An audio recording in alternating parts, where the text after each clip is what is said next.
Hello everyone, welcome back. We have got the New Holland lift seal project buttoned up. So far so good, no leaks. We've run it around here a little bit, no leaks, looking good. So maybe that's done.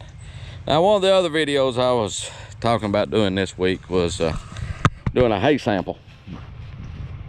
And now typically I don't do hay samples, but if you're buying hay, or if you're selling hay, or even if you're putting up hay and feeding hay, really the only way to know the nutrient value of that hay is to pull a sample and send it off. So what that consists of, and there's several different labs that'll do it, and you're wanting to, you know, like I said, test for the nutrient value of it. So so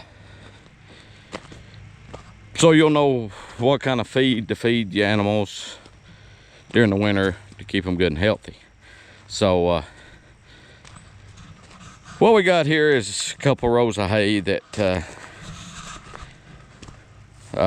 gotten wet on us after it's rolled, and I've got them sitting out here, and you can look at it. You know, it looks pretty good. You tear into it, looks real good. And the way I was taught to test it, you look at it, you smell of it, so forth and so on. But really, the way to test it is to take a sample. And what I'm gonna do, I'm gonna take a sample here if I can get. And what we're going to use, this is a Colorado hay probe, and what it does, it's on a drill there. Let me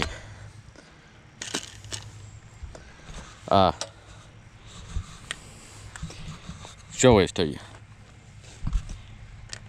Nice and still. What it does, it's got a tip on it, and as it cuts through, it takes a core sample, and it winds up here in the barrel. And all we're going to do is pull one and show you how to pull it, and so forth, so on. And it's attached to a cordless drill. Okay, so what we're going to do, we're going to pick a spot. Now, what we want to do is go through this roll of hay from this side. We don't want to come in from the end. We want to get as wide a cross section as we can, to see what we're dealing with here.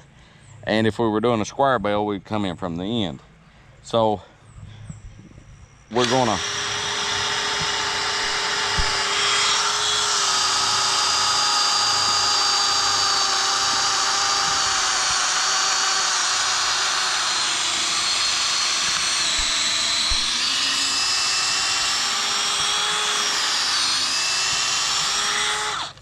now what we would do is take 4 or 5 samples through here, and we would get several rows of hay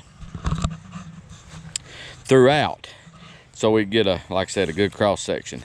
But once we get that done, we take our ram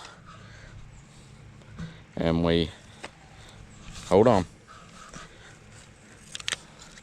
and then we ram it down into the barrel.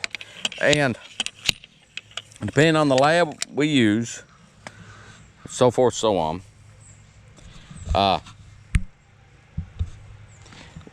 depends on how much we need. Then we just take this apart, and I'll show you what we're dealing with here.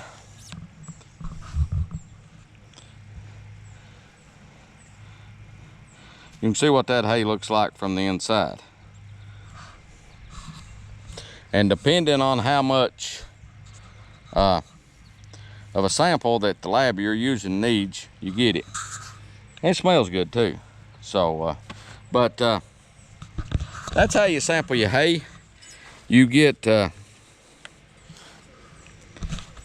your report back, and it tells you what the nutrient value is, crude protein, stuff like that.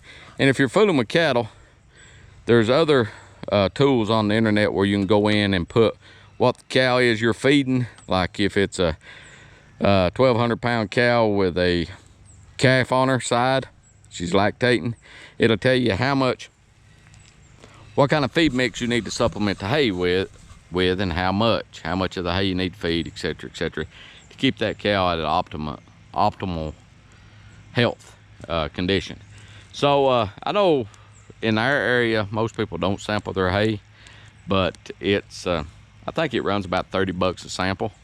So you know, if you have one big field, you pull a core out of 10% of the hay, mix it up, send it off, gives you an idea of what you're feeding. And if you're buying hay and it is advertised as never no rain, good cutting hay, etc., etc., etc., you know, it's worth 30 bucks to pull a hay sample out of it just to see what you're getting. And same if you're selling it. You know, if you think it's good quality hay and you're looking for a premium price for it, do some samples and you'll have that on hand. Once again, you know, in farming, we're trying to produce the highest quality product that we can. Now, this hay, that hay right there, I sent a sample off, and when it gets back, we'll look at it and see what it says. Maybe junk. It may be the finest stuff since sliced bread. Now, you know, if it's not good, what do we need to do to improve it? Well, one thing I know, that hay was a little over mature when I cut it, so I would strive to cut it when it was at a better time. And let me help him put this back together.